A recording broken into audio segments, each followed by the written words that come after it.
Jane Eyre by Charlotte Brontë. Chapter 28, Part 2. To the hill then I turned. I reached it.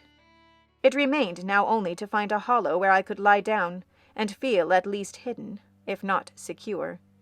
But all the surface of the waste looked level. It showed no variation but of tint.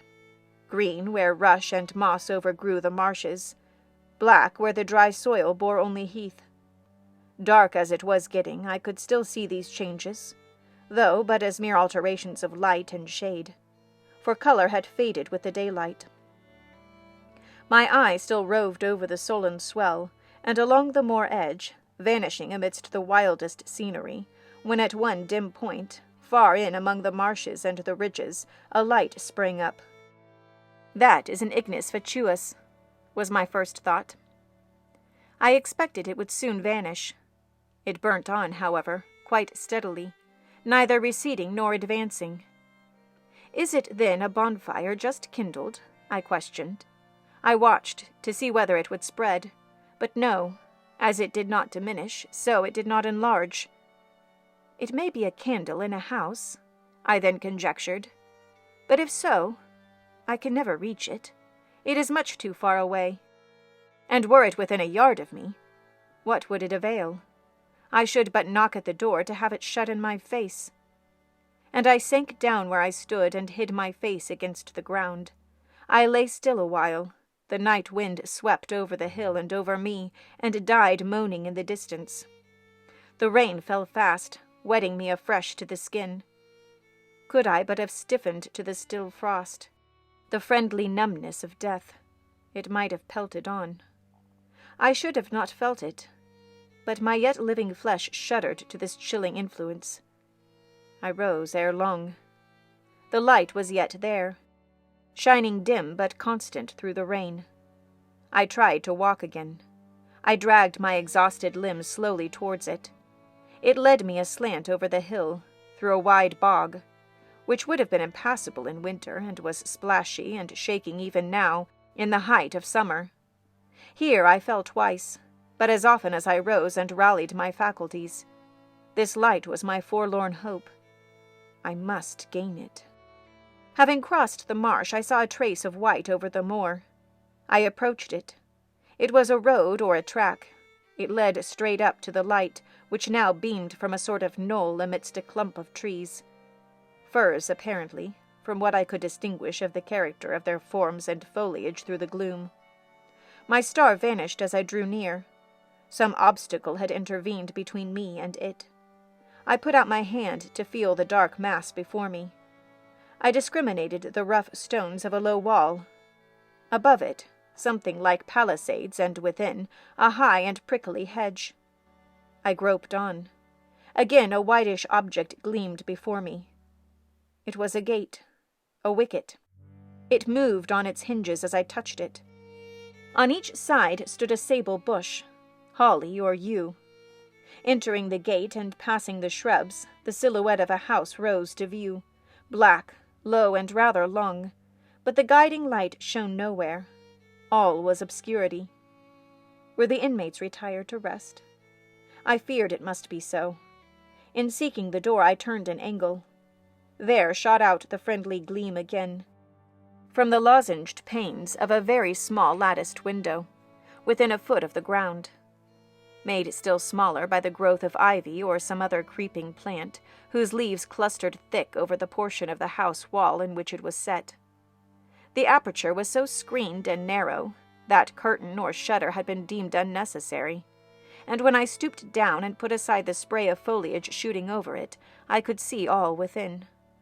I could see clearly a room with a sanded floor, clean scoured. A dresser of walnut with pewter plates ranged in rows, reflecting the redness and radiance of a glowing peat fire. I could see a clock, a white deal table, some chairs. The candle, whose ray had been my beacon, burnt on the table, and by its light an elderly woman, somewhat rough-looking, but scrupulously clean, like all about her, was knitting a stocking. I noted these objects cursorily only. In them there was nothing extraordinary.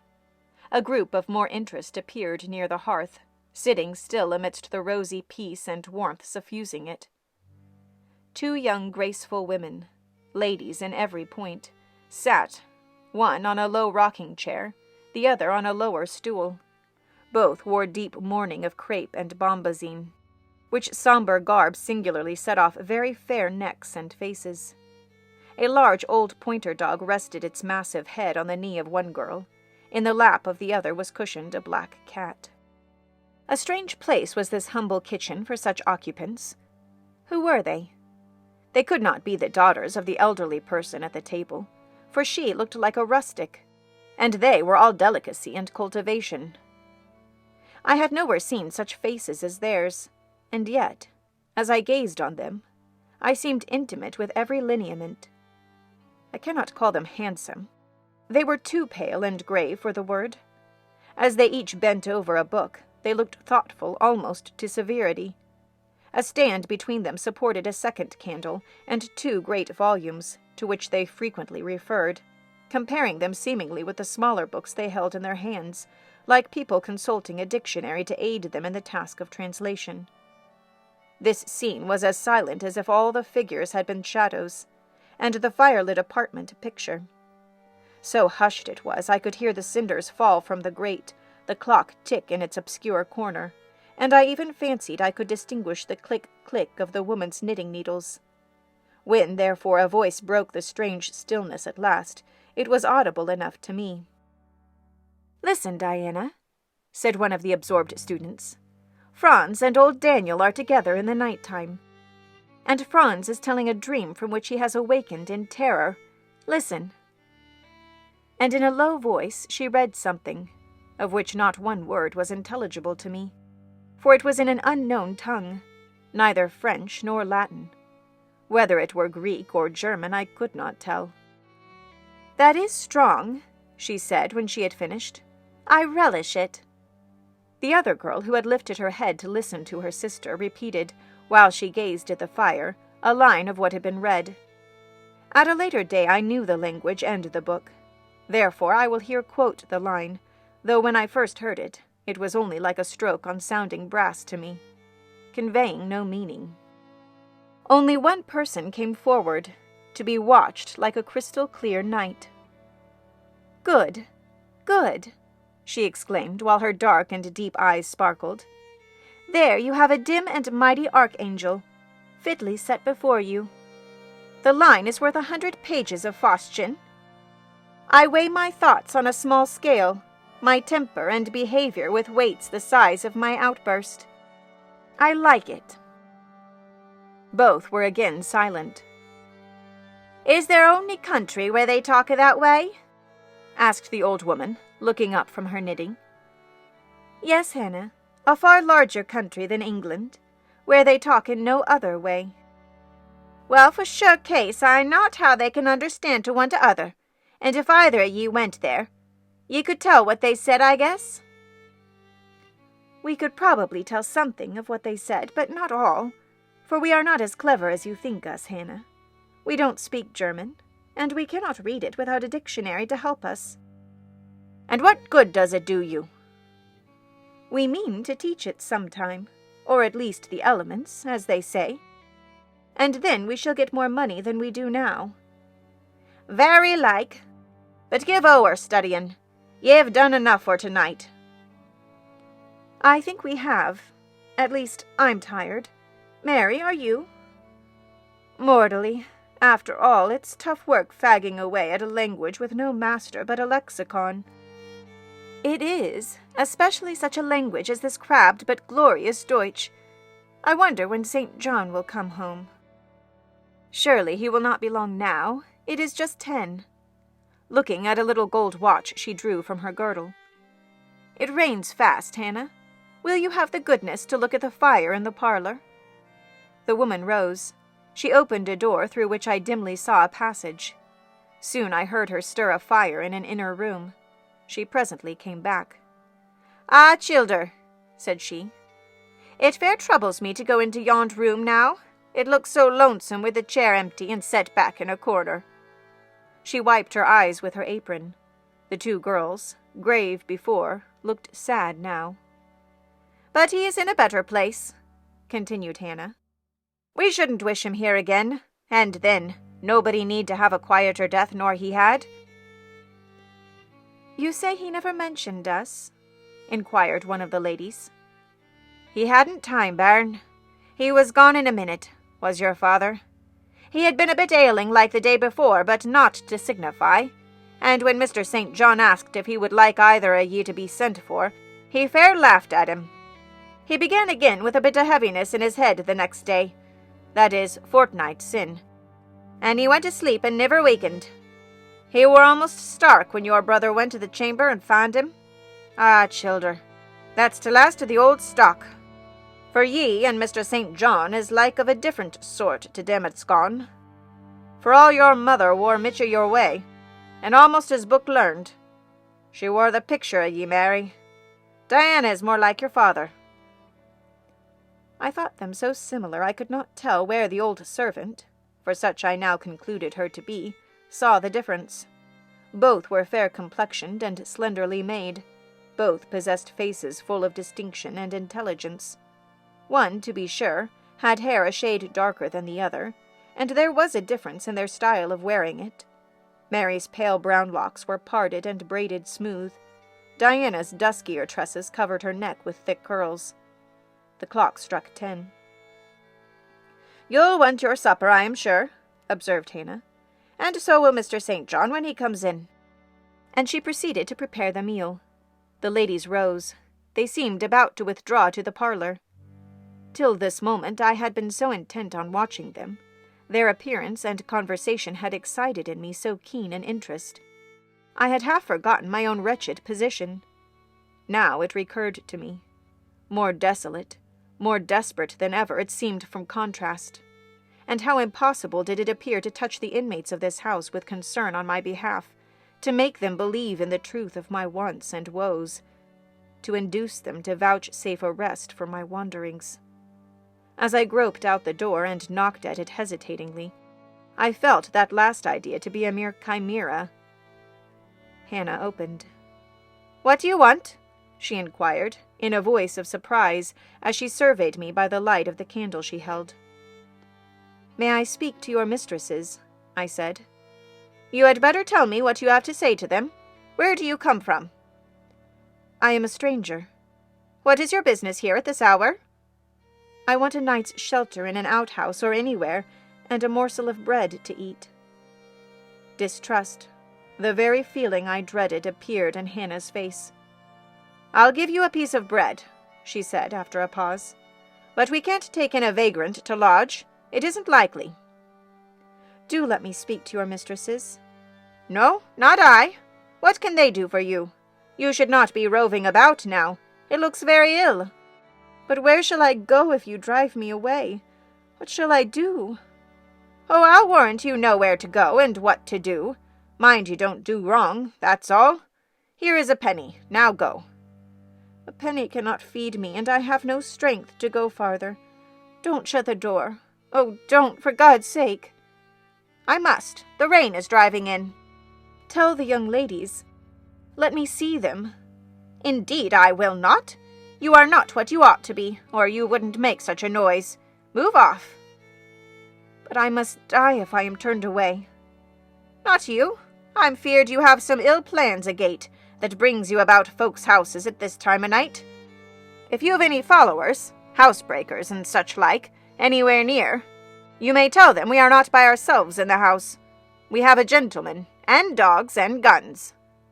Here the honest but inflexible servant clapped the door to and bolted it within. This was the climax. A pang of exquisite suffering, a throe of true despair, rent and heaved my heart. Worn out indeed I was. Not another step could I stir. I sank on the wet doorstep. I groaned. I wrung my hands. I wept in utter anguish. Oh, this spectre of death!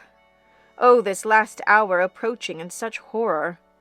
Alas, this isolation, this banishment from my kind!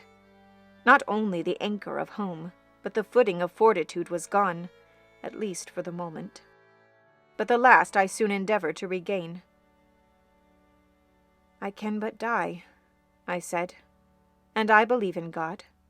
Let me try to wait his will in silence." These words I not only thought but uttered, and thrusting back all my misery into my heart, I made an effort to compel it to remain there, dumb and still. "All men must die," said a voice quite close at hand. "But all are not condemned to meet a lingering and premature doom, such as yours would be if you perished here of want." "Who or what speaks?" I asked, terrified at the unexpected sound and incapable now of deriving from any occurrence a hope of aid. A form was near. What form, the pitch-dark night and my enfeebled vision prevented me from distinguishing. With a loud, long knock, the newcomer appeared to the door. "Is it you, Mr. St. John?" cried Hannah. Yes, open quickly." "Well, how wet and cold you must be, such a wild night as it is. Come in. Your sisters are quite uneasy about you, and I believe there are bad folks about. There has been a beggar woman. I declare she is not gone yet. Laid down there. Get up. For shame. Move off, I say." "Hush, Hannah. I have a word to say to the woman. You have done your duty in excluding. Now let me do mine in admitting her. I was near and listened to both you and her. I think this is a peculiar case. I must at least examine into it. Young woman, rise and pass before me into the house." With difficulty I obeyed him. Presently I stood within that clean, bright kitchen, on the very hearth, trembling, sickening, conscious of an aspect in the last degree ghastly, wild and weather-beaten. The two ladies, their brother, Mr. St. John, the old servant, were all gazing at me. "St. John, who is it?" I heard one ask. "I cannot tell. I found her at the door," was the reply. "She does look white," said Hannah. "As white as clay or death," was responded. "She will fall. Let her sit." And indeed my head swam. I dropped, but a chair received me. I still possessed my senses, though just now I could not speak. "Perhaps a little water would restore her. Hannah, fetch some. But she is worn to nothing. How very thin, and how very bloodless." "A mere spectre." "Is she ill, or only famished?" "Famished, I think. Hannah, is that milk? Give it to me, and a piece of bread." Dianna, I knew her by the long curls which I saw drooping between me and the fire as she bent over me, broke some bread, dipped it in milk, and put it to my lips. Her face was near mine. I saw there was pity in it, and I felt sympathy in her hurried breathing. In her simple words, too, the same balm-like emotion spoke. "Try to eat." "Yes, try," repeated Mary gently, and Mary's hand removed my sodden bonnet and lifted my head. I tasted what they offered me, feebly at first, eagerly soon. "Not too much at first. Restrain her," said the brother. "She has had enough," and he withdrew the cup of milk and the plate of bread. "A little more, St. John. Look at the avidity in her eyes." "No more at present, sister. Try if she can speak now. Ask her name." I felt I could speak, and I answered, "My name is Jane Elliot." Anxious as ever to avoid discovery, I had before resolved to assume an alias. "And where do you live? Where are your friends?" I was silent. "Can we send for anyone you know?" I shook my head. "What account can you give of yourself?" Somehow, now that I had once crossed the threshold of this house, and once was brought face to face with its owners, I felt no longer outcast, vagrant and disowned by the wide world. I dared to put off the mendicant, to resume my natural manner and character. I began once more to know myself, and when Mr. St. John demanded an account, which at present I was far too weak to render, I said after a brief pause, "Sir, I can give you no details tonight." "But what, then," said he, "do you expect me to do for you?" "Nothing. I replied. My strength sufficed but for short answers. Diana took the word. "Do you mean," she asked, "that we have now given you what aid you require, and that we may dismiss you to the moor and the rainy night?" I looked at her. She had, I thought, a remarkable countenance, instinct both with power and goodness. I took sudden courage. Answering her compassionate gaze with a smile, I said, "I will trust you. If I were a masterless and stray dog, I know that you would not turn me away from your hearth tonight. As it is, I really have no fear. Do with me and for me as you like, but excuse me from much discourse. My breath is short. I feel a spasm when I speak." All three surveyed me, and all three were silent. "Hannah," said Mr. St. John at last, "let her sit there at present, and ask her no questions. In 10 minutes more, give her the remainder of that milk and bread. Mary and Diana, let us go into the parlor and talk the matter over." They withdrew. Very soon one of the ladies returned. I could not tell which. A kind of pleasant stupor was stealing over me as I sat by the genial fire. In an undertone she gave some directions to Hannah. Ere long, with the servant's aid, I contrived to mount a staircase. My dripping clothes were removed. Soon a warm, dry bed received me. I thanked God, experienced amidst unutterable exhaustion a glow of grateful joy, and slept.